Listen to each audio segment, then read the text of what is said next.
Salutations everyone, this is Razor, talking about video games and movies, and adaptations of one to the other, neither with good track records from games to movies, or movies to games. There have been some small successes when it comes to how the public felt about them, or how well they did financially. But historically, it is known to be quite the negative relationship between the two, especially when it comes to video game adaptations to film.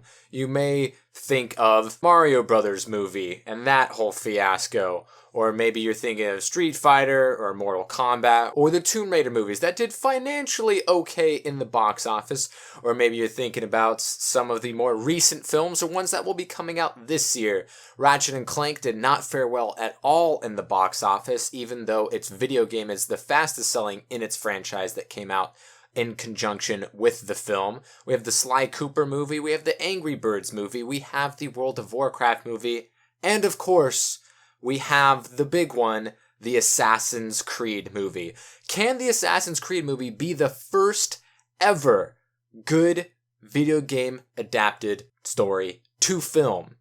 It is taking place within the Assassin's Creed universe that we've played since Assassin's Creed 1, all the way up to the current one with Evie and Jacob Fry, but it is not taking any of those storylines. We're not seeing Altair or Ezio as the main character, but they do exist within the same universe. So what separates this Assassin's Creed film from other video game adaptations of this year or yesteryear starts with the incorporation of Ubisoft, the creator of the franchise. Ubisoft began development of the film in 2011. Later that year, they reached a deal with Sony to distribute the film, and terms and conditions surrounding the agreement were described by Hollywood insiders as unheard of. And they really were. Ubisoft got the final say on budget, principal cast, script, release date, and more. So that out the get-go separates itself. We have the creative team and minds behind this beloved franchise, known for a good story, not just for good moment-to-moment action or online gameplay or MLG scene. This game was mostly motivated by story and unique gameplay, especially when it first came out, and then subsequent follow-ups with 2 and Brotherhood and Revelation, and so on and so forth. And with this level of say in the film, it's by traditional Hollywood standards seemed to be a big red flag, but when it comes to us gamers, this seemed beneficial to the franchise's future. While older movie minds may see this as too much control of a non-movie studio having with a property, with a Sony distribution firm that is well versed with distributing all kinds of movies and dipping their certain hands in it, because all the big wigs in the corporate offices think they know how to sell us a movie, but with every huge flop that comes out every year, it shows us that that is not the case. Ubisoft Motion Pictures chose to develop the film in close collaboration with New Regency because they felt the talent, and it was a talented filmmaker-driven company with the same independent and creative mindset that they have at Ubisoft Motion Pictures, and then later changed their distributor from Sony to 20th Century Fox, although that reason hasn't been made known. But it is a very unique project from the very beginning. And with this unheard of control, we started to see Michael Fassbender as attached to the project, as well as eventually being the lead of the film. Other fantastic actors such as Marion Cotillard and Jeremy Irons came onto the project, and the hopes got high once again. Until now, we had only seen screenshots, but now we have the first official trailer of the Assassin's Creed movie, and it hasn't shown us a ton of the story or given away too much about what the plot of the film is itself, but at the same time, it didn't show us that this would be a pile of derivative nonsense that we've seen from video game adaptations in years past. There were definitely nods to the creative process of the Assassin's Creed games, including the combat, the incorporation of eagles, as well as the big old dive at the end of the trailer, which us Assassin's Creed game fans would know of, the Leap of Faith. We got to see the hidden blades, we got to see the Animus, although very different, obviously a more cinematic appeal to it, I'm sure. There had to be changes and sacrifices to be made, as is with any film or any video game or really any creative project of this big of a scope. But when it came down to the trailer, there was really no causes for concern. Sure, the Animus was different, but you can see how they can justify these changes to have the skills from your ancestor be more translatable to the present, being in a physical manner as well as a mental manner in the Animus that we've seen in the video games. So this one's being set during the Spanish Inquisition, which incidentally does take place during a timeline where Ezio Auditore da Firenze would have been operating in Italy, so he is still alive and working during this time frame of this movie. So any incorporations to the current day Brotherhood or Desmond Miles is yet to be seen, but it is possible, especially since they are so confident in this film that they're already planning on a sequel, and if they can broaden it to other assassins or other people that we know already exist within the universe is absolutely a possibility. Within the trailer, we got to see the hidden blades. We got to see a fight style that we were familiar with, that we know both Michael Fassbender as well as everyone else on the project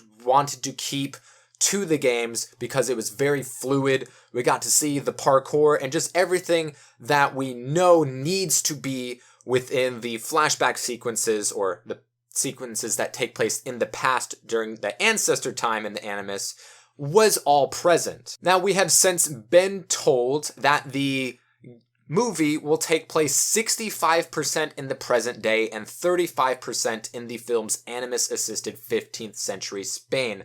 Now, this may be a big red flag for some gamers that are very familiar with the franchise and like the way that the games have been, at least some of them, because the game is very much focused within the Animus-assisted ancestor sequences. But with a film, it does make sense for them to cut it up in this ratio. Obviously, not every video game story is going to translate perfectly to a cinema, whether it's a good story, but it doesn't have a lot of action, or if it's reliant on the action and the story is kind of just a nice webbing frame for that action, is something that other games do. And others, it's more about the characters or the development or interpersonal relationships or maybe even the universe as a whole. When it comes to the games, the vast majority, especially in more recent adaptations of the Assassin's Creed games, takes almost all of its time within the Animus because that is where the combat is, that is where your new characters and new settings are going to take place.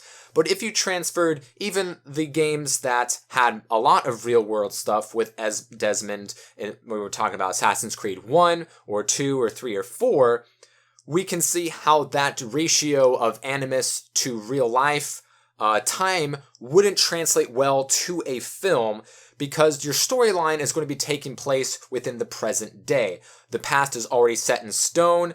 Anyone who is working at Abstergo knows already what happens in history, so they are not interested in that. Particularly what they're specifically after is yet to be determined through an official channel of either Ubisoft or Film Regency, with having Calum Lynch being killed on death row and then taken to Abstergo.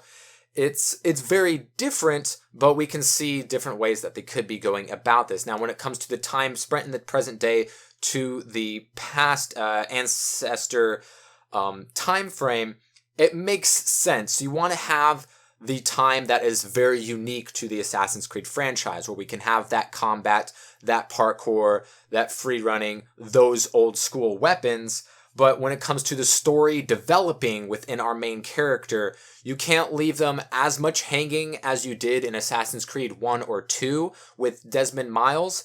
And you also have to further the storyline with Calum Lynch, as well as establish that cinematic universe that, of course, takes place within the same universe of the video games. But that is where the narrative is going to be. It's fun to play the Animus portions within the games. That is where almost all of your action is going to be, so that's where most of the game is going to focus. But when it comes to the story and the mystery and the backstory between Abstergo and the assassins and the Brotherhood, a lot of that should be taking place within the present day.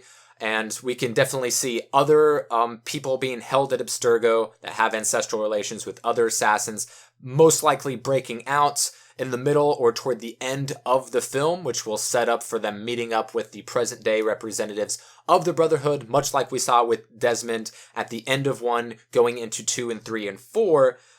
That's definitely something that we can see this film going towards in that direction, and it makes sense from a narrative cinematic standpoint.